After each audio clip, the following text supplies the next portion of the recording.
The purpose of Wealth Talk is to educate, inform, and hopefully entertain you on the subject of building your wealth. WealthBuilders recommends you should always take independent financial, tax, or legal advice before making any decisions around your finances. Welcome to episode 233 of Wealth Talk, and it's part 2 this week of Mr. Kevin Whelan's interview, his head-to-head with Mr. Simon Zutshi, the CEO of the Property Investors Network. And hopefully you managed to catch last week's episode where we played part 1, and we've had some great feedback. And so do let us know if you enjoyed that. You can always get in touch with Wealth Builders very easily, either through the socials or dropping us an email, hello@wealthbuilders.co.uk. So this week we are playing part 2 of the head-to-head interview, and Simon talks about why he believes that education is not enough on its own and the power of community connection and support, but also he dives into the concept of who, not how. So stay tuned to find out more about that. And then Kevin digs a bit deeper into the sale of the Property Investor Network. So Simon Zutshi actually sold his company, and he talks about this in depth, the process that was involved in that sale to entrepreneur Roger Hamilton. And finally, they dive into different areas of investment, such as crowdfunding and P2P lending. So I hope you enjoyed today's episode, and I hope you're enjoying the first in this head-to-head series. And we'll be bringing you head-to-heads with more CEOs every month moving forward. So here we go, part 2 of Mr. Kevin Whelan and Simon Zutshi head-to-head. So when you dropped in another business there, and I think it's important to get the distinction between one of the things we say in Wealth Builders for sure is focus your way to security, meaning having enough money to be able to give up the trading time for money piece, and then diversify your way to independence and then legacy. And you're just kind of replacing or repeating some of those things that we say. Yeah. But your diversification, let's just go back a step then and say, well, how did you move from a place of you had the idea, you did the work on the property, you created the first networking meeting, you've now got 50 meetings across the country, typically 2,000-3,000 people coming into a meeting every month? No, not quite. It used to be prior to COVID. It's probably about 1,800 people a month coming through. But even so, even if there's nearly a couple of thousand people getting exposure, and you're not there speaking at every meeting, right? No, definitely. We have a great network of hosts, people who've done our training, who've done very well, who stepped to say, hey, I'd like to run a local meeting, or they've taken over from a meeting who's kind of moved on. And so a lot of people who are working, who don't quite understand this, say, why would you share all this knowledge? Why would you teach other people? Well, it's a couple of reasons. First of all, me teaching someone else how to invest in property has no impact on me. There's so much property available. It's not like I'm kind of going to be denying myself anything. So there's no problem there. Secondly, no win-lose scenario. No, it's a win. It's a win-win. It's a win-win because I get paid to teach. I paid very well because we have great success for our students. So that obviously brings a good price tag. And I'm doing what I want to do. And it's interesting when I can tell when someone's still working for someone else because they don't understand that freedom and that choice that you can do whatever you want to do. If you've got your base covered, you really do have that freedom. And some people do want to sit on a beach or travel around the world or do nothing for their life. That's great. That's just not me. I don't want to do that. Well, in some respects, the way you described your property journey at the beginning, you don't have to be the super creator, the super entrepreneur, where you've got all this in a passion that I can see from you is getting out. Even if someone wants to build property methodically, they can gradually build that up. It doesn't have to be a massive transition, does it? And I'm not saying you should give up your job. Far from it. Actually, one of the best ways to make money is have a really well-paid job. Get your mortgages as well, and it helps you get mortgages, exactly. And if you love what you do, great. But the challenge is, what if you can't do that job? What if something happens to you or happens to that employer or that industry? Then what do you do?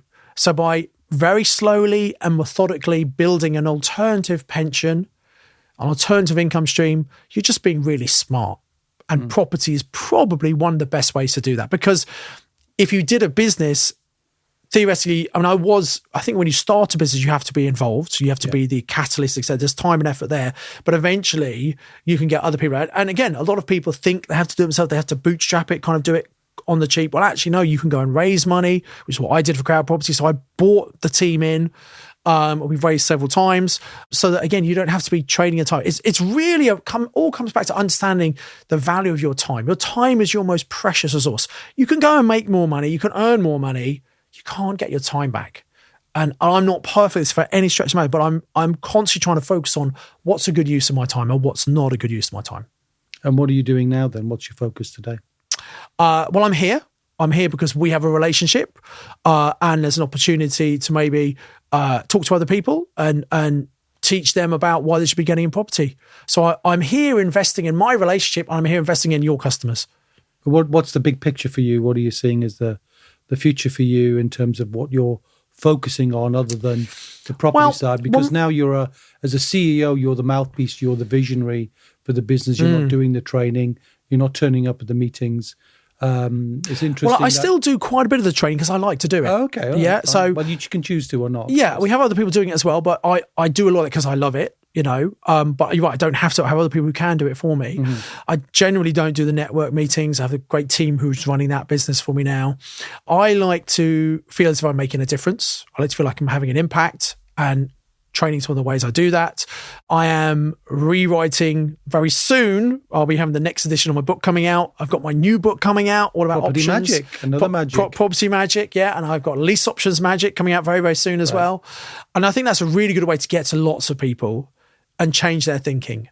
And because of all the conditioning people have, you need to keep on chipping away at people's beliefs and keep on giving them snippets of information, hoping at one point they'll go, hang on a minute, that kind of makes sense. Let me look into that a bit more.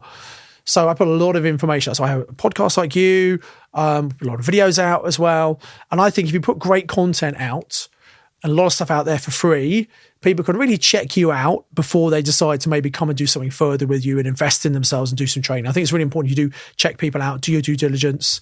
And I think putting a lot of great content out there is a good way of giving out. And I know a lot of people watch my videos and have learned and done things from those without having to do training. But I also know when people come and invest in themselves, they become more investable. And also it speeds up and accelerates the point to which they can retire and replace their income. Yes, because in the traditional way of building an income security, people would work for 40 years. Yeah. And now you and I took a lot longer than perhaps we could teach now. I think people can do it in 40 months. Yeah, definitely. Never mind 40 years. So why not speed that up if you can? So definitely. I get that. But I do get your point about getting more information out with integrity and authenticity, because an object at rest stays at rest. We said that earlier on, but sometimes it's just the angle of the approach. Yeah.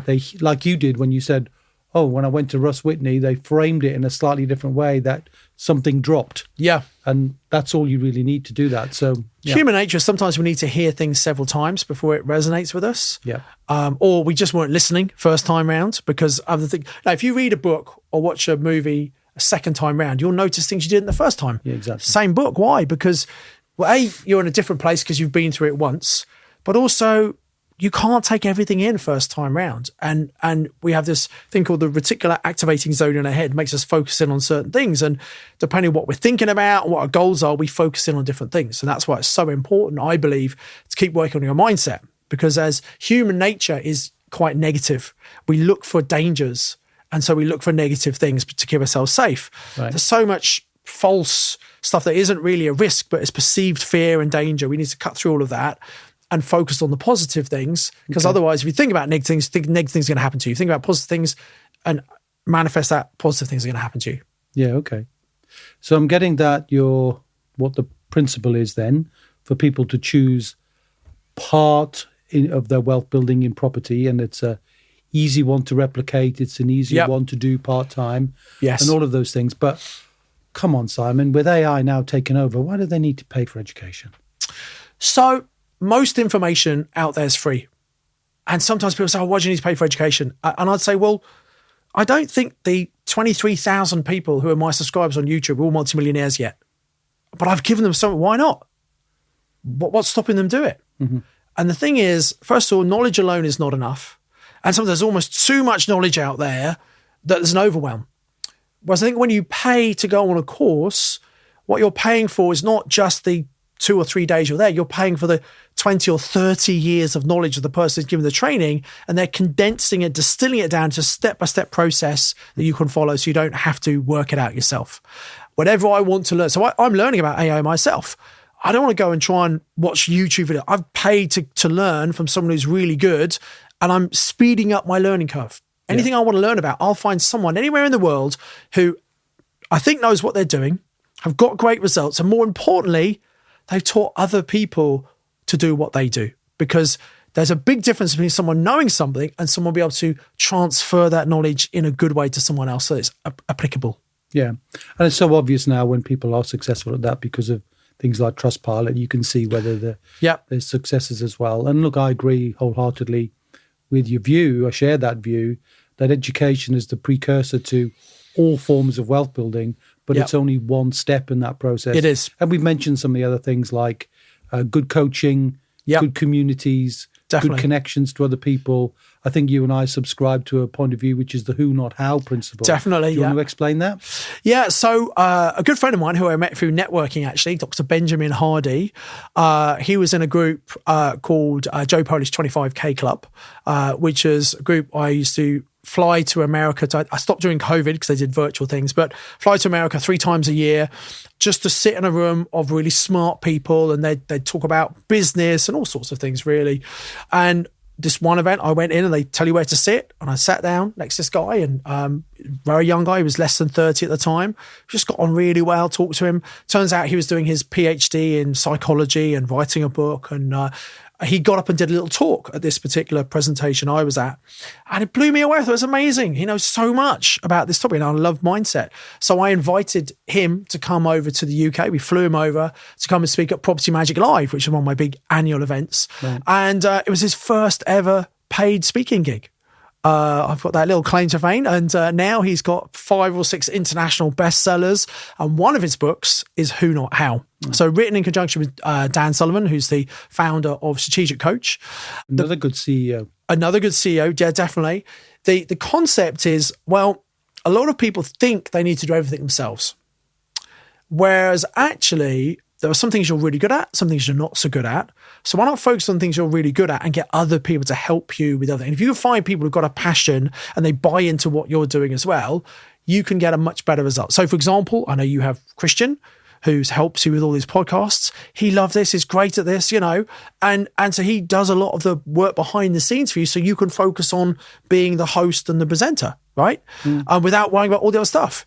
Because we only have a certain amount of bandwidth to actually get things done. Yeah. So by finding other people, other team members, so rather than think about how do we do that, it's who could we get to. So it's a great book, Who Not How, by Dr. Benjamin Hardy and Dan Sullivan. I think it's a great book, and I've read it too. And the way we articulate that is whenever you're encountering a problem on your way to building wealth, that's a how problem. Yes. Reach out to a who, and what we're trying to do is people like you are who's. So Christian is a brilliant who works with us at WealthBuilders, but just try and build a big black book of outstanding people. I'm going to actually take a sidestep here because I'm going to just talk about the business a little more, because some of the principles we talk about, definitely in WealthBuilders, I want to see if you resonate with them. When we're looking at good businesses, we're saying, number 1, be outstanding in your niche. Yep, definitely. Number 2, the business got to work without you. Agree with that one? Yeah, definitely, yeah. Number 3, wherever possible, create recurring income. Yeah. I want to challenge you a little on this because I've seen your business model and I understand what it does. Yeah. You give lots of brilliant free content. You encourage people to come in and sample some of those things to make sure they resonate. And yes, I like correct. that about you. And then they pay a bit more to do more, and then they can invest and go deep and deep and deep and deep, including your 12-month mastermind program. Yeah. Where's the recurring income, Simon? So it's a really good point, actually. It's the one flaw in my business model. I'll be perfectly honest about that. I realized when we did the very first mastermind, because and by the way, mastermind over the last 17 years has evolved. What we teach now is very different from what we first taught because the market's moved on, different strategies and things.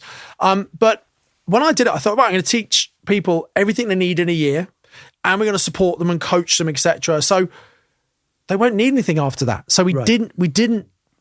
Because some people said at the end of the year, what do we do now? I said, well, there isn't anything. You've got it all. You don't need You don't need me. And we still had PIN. They could go to PIN, still have a community. Right. But I hadn't really realized at that time, even though I'd done Mastermind, how important that higher level community was. Right. So now we have our Mastermind, our graduate program. So we look after people ongoing, and some people dip into that when they need it. Some people don't need it because they've got everything they need from the year program. And also we are creating, so we have a little bit of a community and a residual thing with PIN. People can join PIN as a membership thing. But we are creating a new membership program that will have all sorts of resources in there that's a continuity program for the business. And when you sell a business, and remember, this is not my business anymore, but when you sell a business, if you have a recurring income in the business, you have a much better multiplier on that. Exactly. According to John Warrilow, who wrote a great book called Built to Sell, probably when I interviewed him, he said the number one factor in the valuation of any business is the predictability of the recurring income. Definitely, yeah. And it's good that you've, been humble enough to admit to that. We try to get everything right, Yeah. But how did that affect the valuation of your business? You mentioned a couple of times, and maybe you could explain. It's not your business anymore. So you must have gone through a process. Walk me through the process. Yeah. So in 2020, when the world was falling apart and everyone was at home, and everyone had a lot of time on their hands, and sometimes they had lots of money on their hands and they couldn't go out and spend it. Anyone who had an online business actually did very, very well. And we have a lot of home study programs, and we do lots of webinars and things. And so our business actually shot up. We had 2020 and 2021 were actually our biggest years, our most profitable years, because we didn't have the cost of running hotel events because we couldn't. And hotels, people sometimes go to an event and they look at how much you make from the ticket money and think, oh, they make all this, but they don't realize how expensive it is to hire hotels, the sound people, the crew, the hotel rooms you have to have for your team, etc. So they're very expensive. Hundreds of pounds a day, couldn't it? It's a lot. It can be a lot. And sometimes we were looking at we're doing an event later in the year, and we're looking at paying a day delegate cost plus £15,000 per day for the room, and other costs. So it is a really expensive thing to do. We didn't have any of those costs. So actually, it was a really profitable year. And you're familiar with, obviously, Roger Hamilton, who's the creator of Wealth Dynamics, which is an amazing test. I know you talk to people about that, which helps you understand what's your flow and what's your natural talents.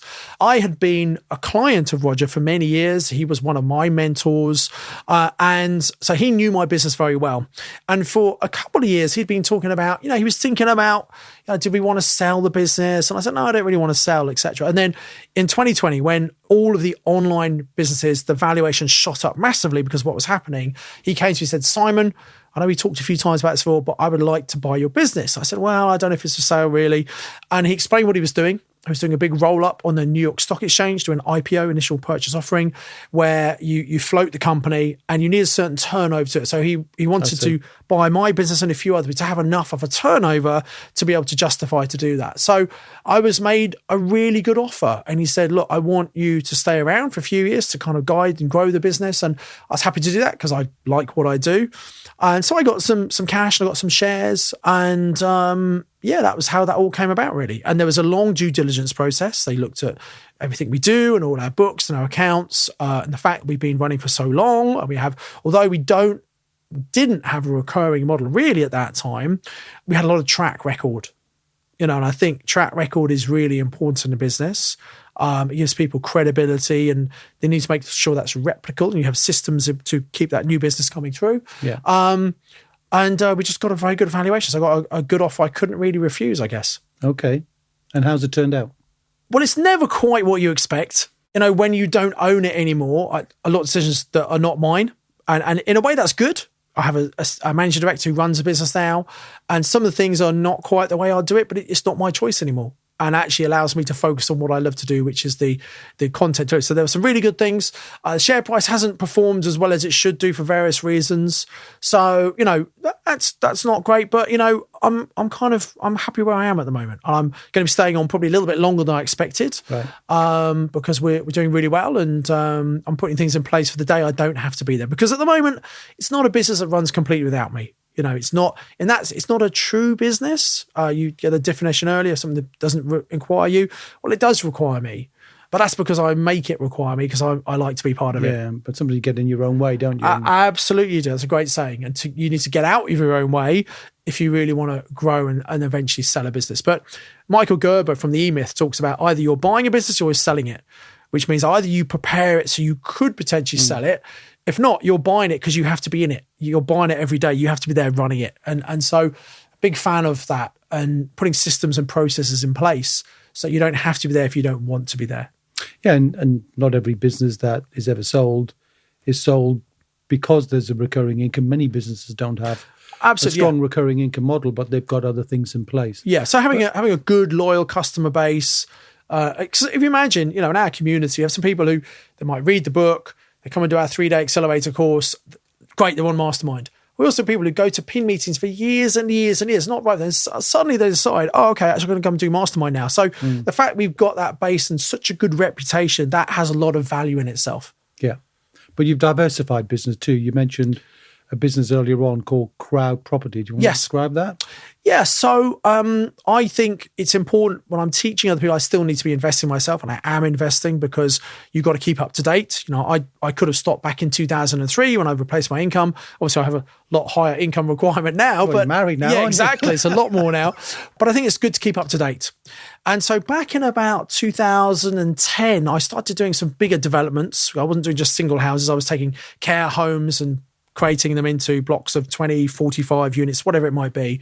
And that takes a lot of money. And actually development finance can be very tricky to get. It's very complicated. And development finance people generally don't understand property. They're finance people, not property people. So it's kind of frustrating. So I was using other people's money. That's what I teach my students. I do what I teach my students.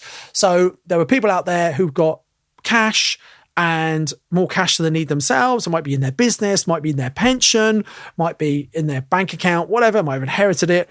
And I was giving people a great return on my borrowing, typically chunks of 50K, multiples of that, and doing my development sometimes entirely cash. And what I was doing, something that you talk about, I was offering people many different returns on investment. So getting a return on their money, but also they get a return on investment into their knowledge because they can look over my shoulder and learn what I was doing. We teach our students to do this, yeah. So I've been doing that for well over a decade. And then in 2013, I went to an event, actually a Roger Hamilton event. It was a business event, so I'm always going and educating myself. And that particular one, I was actually on a panel being interviewed by Roger and a couple other people about our businesses. And I was talking about PIN. And there was someone on the panel called Simon Dixon, who had a business called Bank to the Future. Yes, I remember him. And it was a business that helped new businesses raise money for funding. So they were doing EIS schemes, which is the entrepreneur investment scheme, enterprise investment scheme, where you could raise money for a business and people invest, they get some tax credits and things. It's a good scheme. And he was saying how they were raising money for businesses, and he was talking about crowdfunding and peer-to-peer lending. And I'd heard a bit about it, but it was very early days back then. I didn't really understand it. And I thought, wow, I wonder if instead of working with, 10 to 20 people on a development project, we're all putting in chunks of 50K, maybe there are people on my database who don't have 50K to invest, but they'd love to get a better return on the money than they're getting in the bank. And also there are lots of my students who are doing Mastermind who are using their own money, then running out of their own cash and had great developments. I thought, wouldn't it be good if we could create a platform that's FCA regulated, which has to be, takes care of all the due diligence, all the legals, all the admin, and we find great property projects, we put them on the platform, people with money can come and they can pledge against different projects or even use their pensions, etc., and they get a great return, and we take a first charge security on that property, so the best kind of security you can on behalf of all the lenders. And it was just an idea back in 2013, and I thought, yeah, I've got the community to support that. I've got the people with the deals. I've got people in PIN who might have money. So because of that business, I was able to launch this new business back in 2013. And we did a raise. We went on to Bank to the Future and raised £150,000 on an EIS, a seed EIS actually. So those people who put money in have done pretty well. And that's how we got the business off the ground. And I knew some people with projects and we encouraged people to put money in. And to date, I'm not sure what the latest figure is, but we funded, I think it's over £850 million gross development value of projects. So that's not the loans we put, but the value of the projects we funded, over 850. It's getting close to £1 billion worth of projects in a 10-year period, which is pretty amazing. It is, and it's got an incredible track record of repaying as well. It has, yeah. And property things go wrong sometimes, and particularly during COVID, there were lots of projects delayed. And we've got some projects that are delayed, but all the lenders get penalty interest. And out of about 400 projects I think we've done now, I think we've had one or two where there's been a little bit of capital lost, which still is pretty low percentage, really.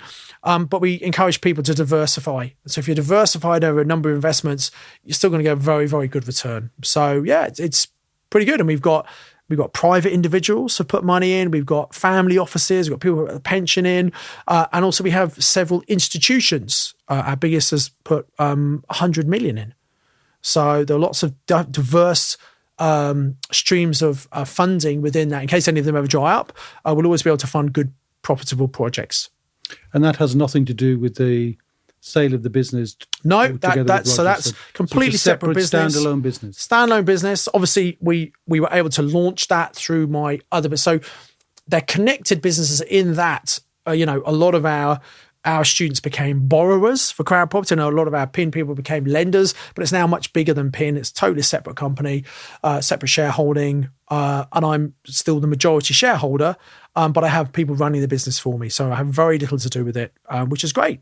How do you see the exit on that? The exit, we are building to sell that eventually. And I think probably, who knows, but I think a bank will probably come along. If you imagine we've got a big lending book where we're paying a high rate of interest to all our lenders, a bank that's going to have a much lower cost of borrowing could come in and potentially add tens of millions of profits instantly to their baseline. So that's got to be a pretty good multiplier on that business. Well, it sounds like an interesting opportunity, because if you're paying people who one would perhaps call them angel investors or something similar, but they need a higher return on their investment because there's no retail throughput of huge volumes of money.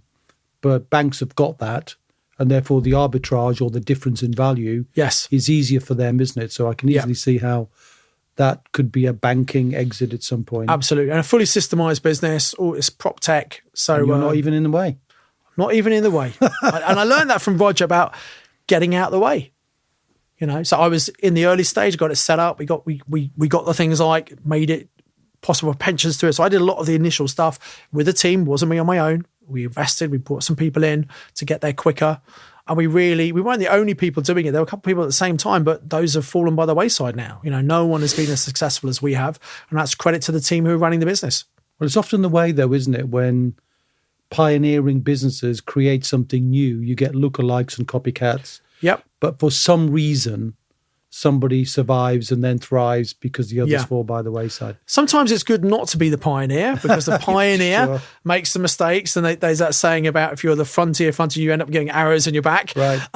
So there's an advantage to that. But then again, there's something to be the first. We were the first property network.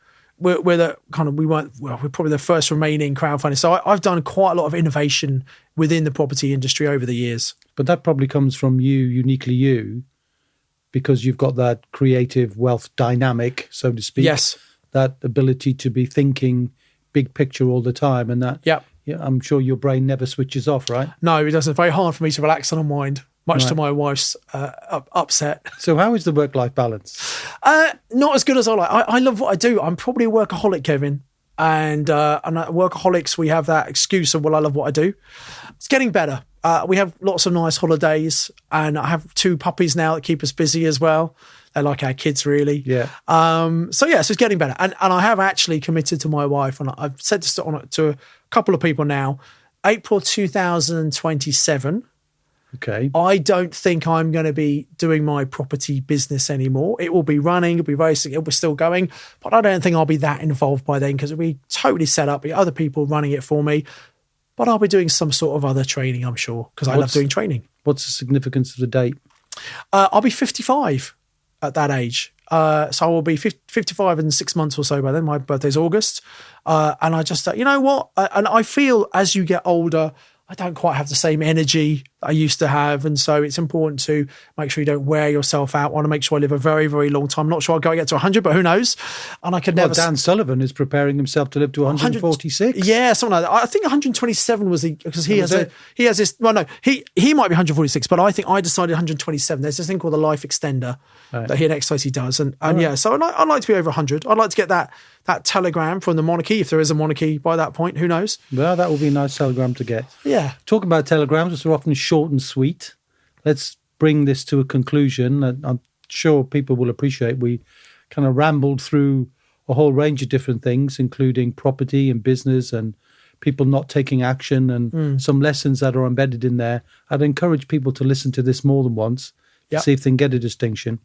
But summarize the biggest mistakes you've made that people could definitely go, if I could go back, what would be the big mistakes you would say? No, I wouldn't do that again. Keeping it short and sweet, we haven't got enough time to talk about all my mistakes, Kevin. Well, a couple. But I'll give you a few. So a property mistake was, and I've kind of touched this, but I want to reinforce because it's so important. When I was investing at first, it was very much a hobby. It was a part-time activity. And I did not realize how significant property investing would be because I didn't have anyone like me teaching me. So I try and instill in my clients, get on with this, just put some time, and it does take some short-term sacrifice, but to some time and effort into this, get your income set up within a couple of years, then you got the rest of life to do whatever you want. Well, that's a practical lesson. And so, anything else? Yeah. Also in my business, I've been a bit too trusting, I think. Yes. I think we kind of like to think people are like us. And so I think it's important to, make sure you do your due diligence and research on people and check people out properly. A couple of mistakes I've made, you have agreements and sometimes you need to put things, always you need to put things in writing. Yeah. It's a document thing. That's a big mistake I see, but we tell our people, even if you've got a partnership with your relationship partner, put it in writing what you're doing, because sometimes relationships don't last, So that's one lesson. And then we touched on it again, but it's a really important lesson. You need to value your time. If you really want to be successful, whatever you're doing, whether you're in business, whether you're in property, value your time. It's the most important asset. So don't try and do everything yourself. Think about who are the who's, who could help you, and try and delegate things out. So you're focusing on the things that you're really good at and where you add the most value, and get people to do everything else for you. Cool. And as I said at the very beginning, this is the very first in a series of CEO to CEO head-to-head conversations. If you were having a CEO conversation with someone else across a table, who would you want that to be with? Well, someone who I admire definitely from a young age has been Richard Branson. Who doesn't? And I was fortunate enough to go on a business trip to Necker Island with a group of people and meet Richard. And it's a trip he does. Anyone can pay to go to Necker Island, but there's no guarantee Richard, and he doesn't actually live there anymore. He lives on Mosquito Island, which is next door now. But at the time he was living on Necker, and this particular trip, they pay more money to go to make a very big contribution to Virgin Unite, which is this charity, so that he's there for the week. And he likes meeting entrepreneurs and things anyway. And so that was really interesting. And meeting him, he's actually a very quiet person. He has this big extrovert kind of character, party, center of the party, but actually he's quite a shy person. But actually I almost learned more by speaking to his kind of resort manager, who we did a Q&A with, who's worked for Richard running Necker Island for many, many years, and just understanding the way Richard works. And he has a great philosophy. He has a real work-life balance. So he works in the morning. On Necker Island, you're not allowed to work in the afternoon. You have to be off. You have to be enjoying the water sports or by the pool, whatever. So I think that's a lesson from life balance, really. But I think he's a great CEO in that he's not the person doing the work. He's the figurehead. Yeah. He's the brand. He's the culture and the ethos.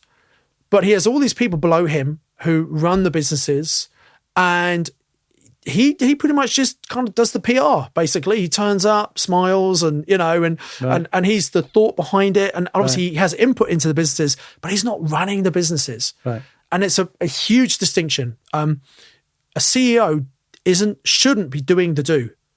You have the lieutenants doing the do for you. And you are there orchestrating the army And that's what you should be doing as a CEO. Well, I think Roger Hamilton puts it that way, doesn't it? He does indeed. You're the orchestra with the back to the audience. And, yes. You're doing that work. Well, thank you for orchestrating yourself to get here today. My pleasure. I see you're starting to fur up the beard. And I've just went to the barber to actually trim it down. Actually, but okay. this is the cut down version. All right. Well, very very much a Richard Branson lookalike now. So, Simon, thanks for coming today, and Thanks I for appreciate asking you me. sharing. Thank you so much, Kevin. We hope you enjoyed today's episode. Don't forget that we are constantly updating our resources inside the Wealth Builders membership site to help you create, build and protect your wealth. Head over to wealthbuilders.co.uk/membership right now for free access. That's wealthbuilders.co.uk/membership.